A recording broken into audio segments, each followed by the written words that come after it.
Tiago. Tiago. Kuya. Siya dumibinto. Itago mo kabayo mo.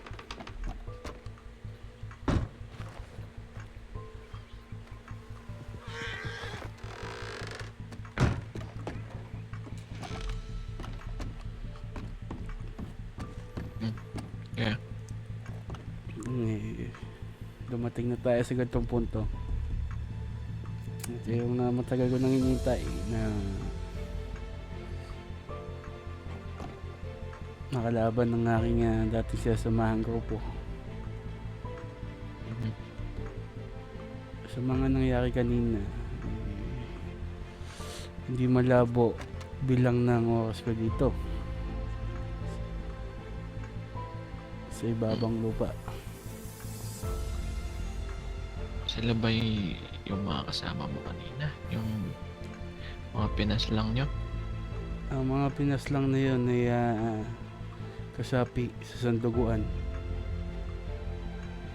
Ikaw lang ang nakakalam nito at wala akong dapat ibang pagsabihan nito. Oo, kuya. Kung dumating man ang panahon, Tago,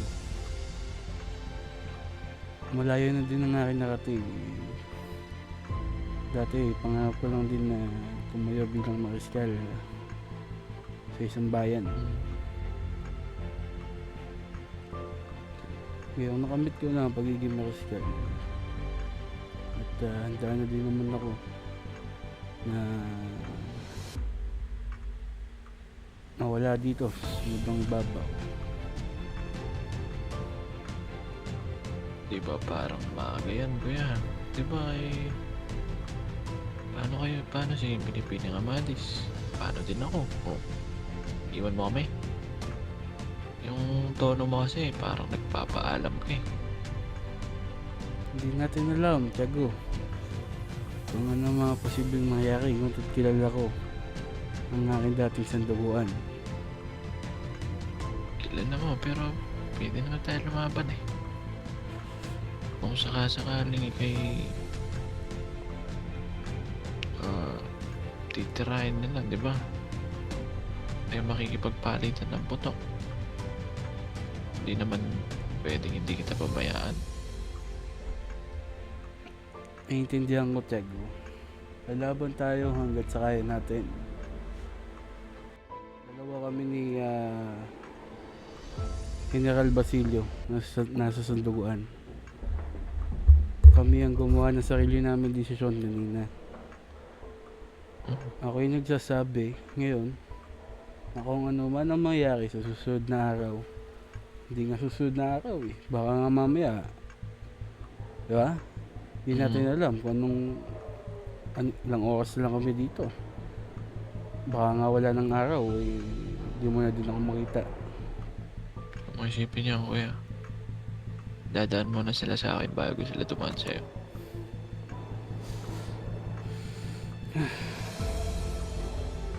Matanda na din ako, Tiago. Alam ko, pero konting panahon pa, kuya. Alam mo naman, nawalay ako sa'yo. Hindi ako lumaki sa tabi mo. Eh, gusto ko makasama pa kita na matagal. Kaya ganun ako kaano na sumama sa'yo. Kada si Dido na sumama sa'yo. Gustuhin ko man, Tiago, na tumagal pa ako dito sa mundong ibabaw. Ako'y may sinumpaan sa aking dating grupo. Kung ako'y magiging isang tiwali sa aming sanduguan, isa lang aming patutunguhan. Yun ay kamatayan. Ganun ba talaga ang inyong sanduguan? Ganun ang aming sanduguan, Tiago. Kayo'y may pinagsamahan, tapos kapag ikay papatayin lamang na parang wala na kayong pinagsamahan. Ganun sa aming sanduguan.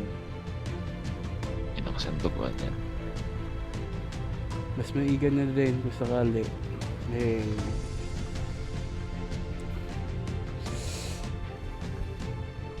ako'y susulat ng aking mga nais sa aking sabihin sa inyo, sa binibini. Hindi man kami ngayon na ayos ngayon. Gusto ko sa aking pagpanaw, nakita ko ang lahat doon at ang iabot ko sa iyong mensahe, kaya basahin mo sa harap nila. Dali, kuya. Masyado ka na mabilis eh. Bakit pinangungunahan mo na ipapanaw ka agad? Di ba nga lalaban tayo? Ako na nagsasabi sa iyo, lalaban tayo hanggat sa mga kaya natin. Pero dadating ang panahon, wala akong ibang patutunguhan. Katulad na pag-usapan namin doon kanina, magkita-kita na lang kami sa impyerno.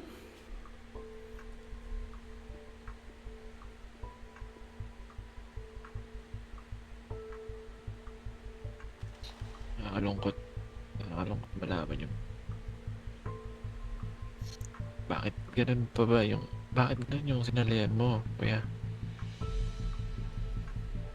Kailangan talaga kitilin yung buhay? Kung di mo na itatanong, Tiago, may isa akong kapatid sa samahan na ito. Ito niya kapatid ko din sa dugo, si Samuel Corpus. Kung di mo nalalaman na aking kapatid ang aking buong pangalan, ako si Dato Kalila Corpus. Yan ay kapatid ko sa amain. Ikaw ang kapatid ko sa ina. Yan ang dapat mong malaman. Yan din ang isang naging daan kung bakit ako nasama dyan sa sanduguan na yan. Ganun ba? Ikaw, gusto kong mangyari sa'yo, panatiliin mo, alagaan mo ang iyong pangalan. Huwag kang sasama sa kahit anong sanduguan. Kung yan ang iyong nais, kuya, gagawin ko lahat upang panatilihin na malinis ang ating pangalan, ang apelyido ng Kalila.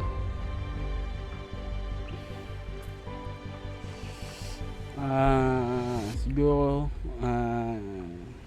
hindi mo man nakilala ang isa pa aking kapatid, ang iyong kuya. Kailangan mo makilala si Burok. Sino yun, kuya? Yun yung nakakatanda sa atin, yun ang ating kuya. Matagal na siya nga di nagpapakita sa ating parehas, lalo na sa'yo. Matagal na panahon kami nagkita bago ulit ako bumalik dito sa bayan. Ikaw, nagpapaalam ka agad. Kaunting panahon pa lang yung pagsasama natin, kuya. Pwede mo pa akong bigyan ng kataon para patunayan ko pa sa'yo. Kaya mo, Tiago, hanggat ako'y nabubuhay, tayo magsasama. Pag dumating na ang panahon, ako'y natutuwa at nakasama kita kahit sa maikling panahon, Tiago. Ganun din ako, kuya. Lahat ng aking mga ari-arian sa iyo ko ipapamana. At hatian mo na lang din doon si Brook pagdating, ano? Makakaasa ka, kuya. Ika'y may susi sa ating bahay, sa tahanan. Ang Oo. aking mga kabayo mapupunta sa iyo. Sige, kuya. Bigat man sa aking kalooban. Kailangan lang natin maging handa, Tiago. Sige, kuya. Kung yan ang iyong nais, doon ako. Ako'y gagawa ng aking lihaw. At Yun na lang ibasahin mo at ipabasa mo din sa Bilibili. Ayaw mo bang kitain si Pilipining Amantes muna?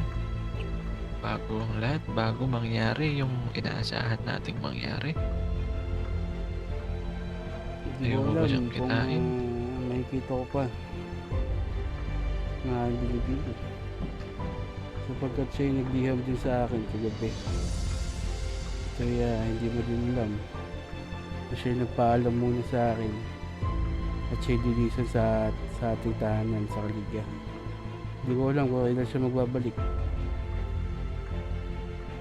Ganun pa man, kung hindi man niya ako maabutan dito sa mundong ibabaw, kasi kung maaari sana at kung siya'y malilihaman mo, kung siya'y dumalo sa aking buhol.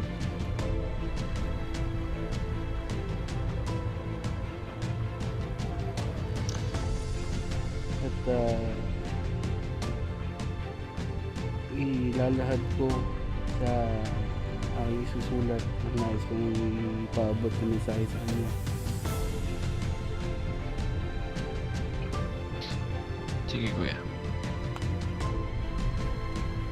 Itong kinakatayuan mo ngayon, dito ako nagsimula kung paano ako napasok sa sanduguan. Kaya kita dito dinala. Wala ba sila ngayon dito? Hindi na dito ang kanilang tahanan ngayon. Kung saan binukol si Carolina, doon ang kanilang tahanan ngayon. Gusto ko lang muna daan ng oras dito kasi na ako nagsimula. At maraming salamat aking kapatid. Nandiyan ka. Pakasabihin din ako kay Ramiro at sa iba nating mga pinsan. Ako may mangyari mo sa akin, sabi ayos na ko.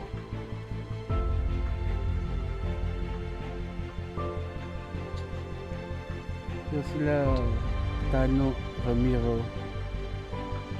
yan may alam sa sanduguan. Lalong lalo na si Alam. Kilala ko ang Kuya Alam. Siya yung nakasama ko daw. Okay, bata pa lamang. Minor de edad. Sabi niya nga rin sa akin ulit, hindi ako interesado sa kanyang mga sinabi noon. Ngayon, napagtatanto ko na yung samahan nyo na yan ay walang patutunguhan.